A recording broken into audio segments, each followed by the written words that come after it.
Hi guys! Before starting this video, I just want to give you a quick reminder that we have a giveaway up and running. So if you haven't already, make sure to go watch the video popping up right now to get a chance to win a brand new deck of playing cards. Let's get into the video right now. Hi guys, and welcome back to a new video. So in this video, this trick comes from Aurora to Card Magic, and it's a great trick because it involves a lot of spectators. It's a great way to end your set because, again, a lot of spectators are involved. We're going to have the spectators pick one card each, 5 different people, and remember the card. To make it easier, I've already taken out ace to 5 of clubs just to make it easier to follow, okay? So we'd have them return the cards, the ace, the 2, the 3, the 4, the 5. Now, if I were to simply place these cards back, I mean, that would be fair because we would bury the cards in the middle. But they would still be together in the middle, right?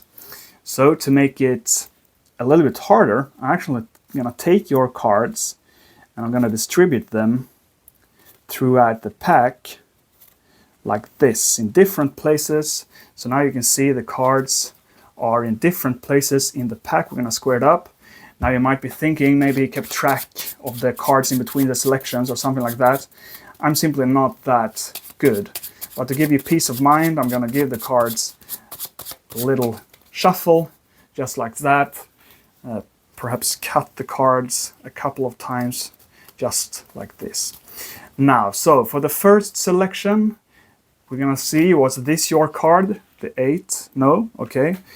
I'm just going to wave a little bit, and it turns into your selection, the 5 of clubs, just like that. Okay, the second selection, let's see if I can find the second selection here. Okay, so let's see what ends up on top. Is this your card? No? Is this your card? I was kind of hoping it would be. Is this your card? Okay, instead let's just repeat the card in your mind over and over again, okay? Again, I'm just gonna concentrate. The 4 of clubs, the 4 of clubs, the 4 of clubs. Okay, very good. Now, the great thing is, it's easy to find the 4 of clubs because it's the only card here in the middle that are face up, okay? So, now what was your card, if I may ask? The 3 of clubs. That's peculiar because that's the only card I always keep over here in my pocket.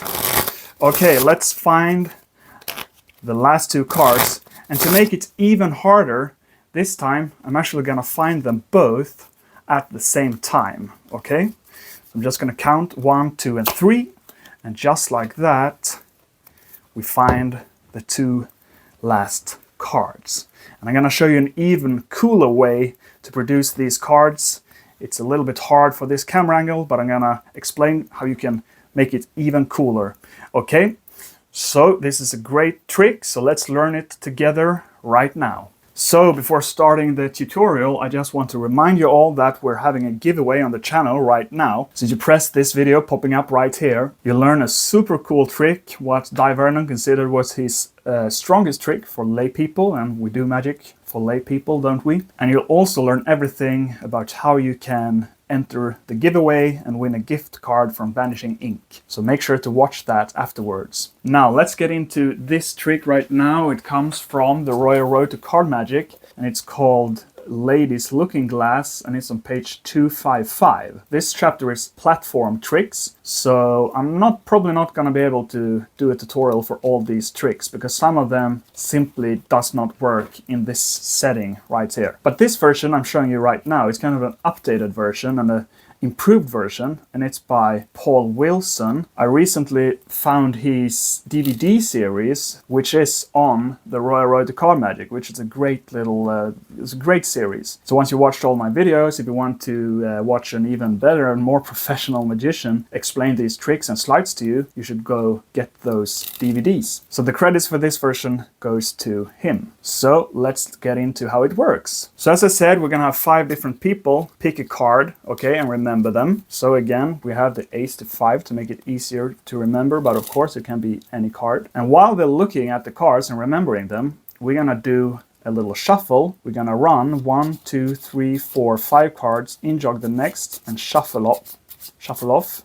Okay, just like that. Now we can pick up on that in jog and get a thumb break here above those 5 cards. So we're gonna do a very cool control, or I guess a multiple shift you could call it, because we're gonna control a number of cards. And this one is, in my opinion, super clever. So remember this one. If you take something from this video, remember this control because it's super neat. And once they've remembered the cards, we're gonna swing cut about half, or maybe a little bit less than half, because we're gonna add those 5 cards. Doesn't really matter. And they're gonna return the cards. Okay, so the first person returns his card first, and so on, just like this.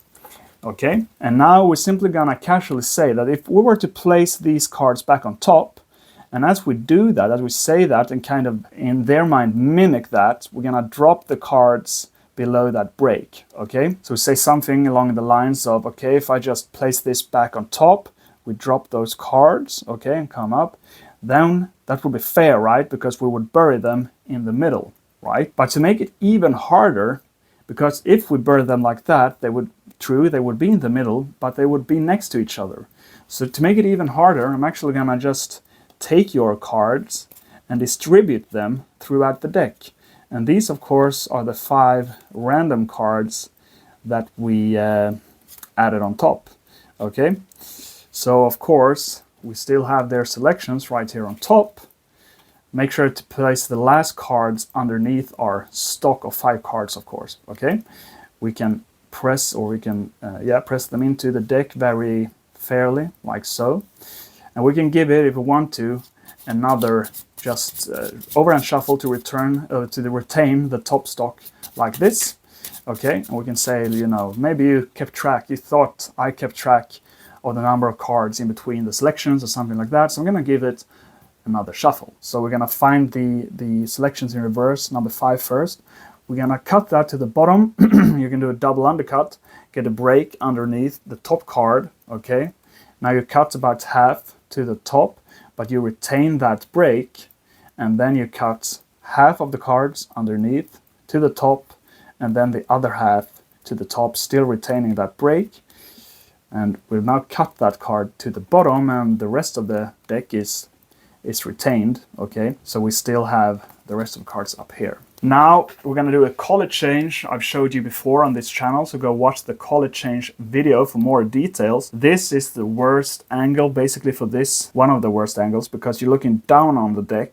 If you did it in real life, they would, you know, sit across from you. Just keep that in mind. But what's going on here, you're going to start turning this deck over like this.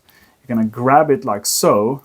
And as you do, so while this card is turned towards you, you're gonna push that over a little bit and palm it, okay? And when it comes into view, you have now palmed their card over here, okay? So while it's turned towards you, okay, you palm that card off. So go watch the palm video if you haven't watched that. And when this comes into view, it's a random card. And you can say, was this your card? And they go, no. And here you do, okay, so what was your card? And the 5 of clubs, and you do some kind of color change action. You could slap this on top, or you could do some kind of little wave thing, something like that, to change that card into their selection. Now you turn this over, you draw it out, and you give it to them. And you do that because you don't want to expose this card, because they just saw that before. Okay, so that's the first selection that we found. Now we're gonna find the second selection. We have the cards on top again.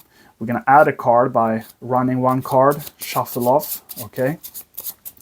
And then shuffle or cut the rest to the top, okay? Something like that. And now we're gonna do a reverse that we've looked at before on the channel, but basically, you're gonna push 2 cards over, you could say. So this is their selection, and you push 2 cards over, you get a break underneath their selection. As you flip this over and you go, is this your card? They say no. You pick both cards up, so this is a double. You flip the deck over. Is this your card? They go no. Then you place this on top here and you cut half the cards and you say, is this your card? They go no. And now you say, okay, well, let's try another method. Just repeat the name of the card in your mind over and over again, because at this point I have no idea what it is. Just repeat it over and over again. Now you're gonna glimpse the card by running or by riffling the ends like this, and you'll be able right there, so do this a little bit slowly, to spot their card. Okay, you don't have to do it super slowly. I'm doing it now for you to see. I hope you can see this.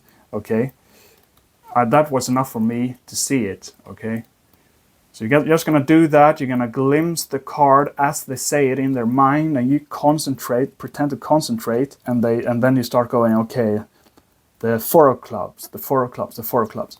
Okay, and that's actually a very strong revelation that you can use in many tricks. And now you can say something in the lines. It's very easy to follow this, or to find that card, sorry, because that's the only card face up in the deck. Okay, so you place that on the table.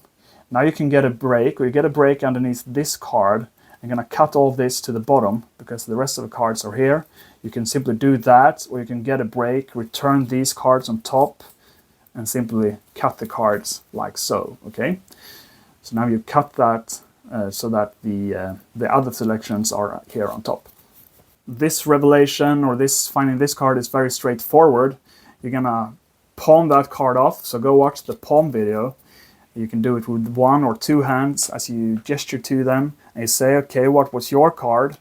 And you palm that off. They say the name of their card, and you simply drop the deck, okay? And you go to your pocket and you produce their card from the pocket. If you have a jacket, you can do it from the jacket pocket, the inside jacket pocket, and you find their card, okay? And now for the last 2 cards, you say, I'm gonna do it the hard way because I'm gonna find them both at once. You can do a quick shuffle like that, keeping these on top. Now again, as before, you can do a double undercut to get that card down on the bottom. So again, cut about half, retain the break, cut about half of that, retain the break, and then the other half, and that card is on the bottom. Now the way I did it in the performance is this classic kind of production, where you hold the cards like this, and then you're simply gonna toss the cards from your right hand to the left, and the friction is simply gonna make these cards stay in your right hand, just like that, and you have produced the last 2 cards. Okay, now another way of doing it I learned from Paul Wilson is very similar. What you're going to do, I can't do it in this camera angle, but instead you're going to hold it like this, the back towards them, and this is if you're ending your set with this, because the cards are going to fly everywhere, but you're going to toss it upwards instead, and that will cause the rest of the deck to go upwards. And as it starts coming down, you're gonna hit the deck, okay, making the cards fly all over, but it's gonna look like you simply catch those cards in the air, because when you toss that up, they're gonna follow these cards, okay? So you're gonna toss that, I don't know, 20 centimeters or something like that. I don't know what that is for your Americans. And then as it starts coming down, you're simply gonna hit it, and you're gonna show that you caught those 2 cards in the middle, okay? So if you want to practice this or whatever, you can place the deck inside the card case, okay? And then something like that to just practice and get a feel for it. Okay, so like that, you have now found the last 2 cards at once, and that's pretty amazing. And as I said, this is a great trick to end your set with, because, and this is a way that a lot of professional magicians end their sets, something similar to this, where a lot of spectators get to pick a card and then you find them in increasingly impossible ways. So it's super cool. Now remember to go and join the giveaway. Thank you so much for watching. See you soon. Bye bye.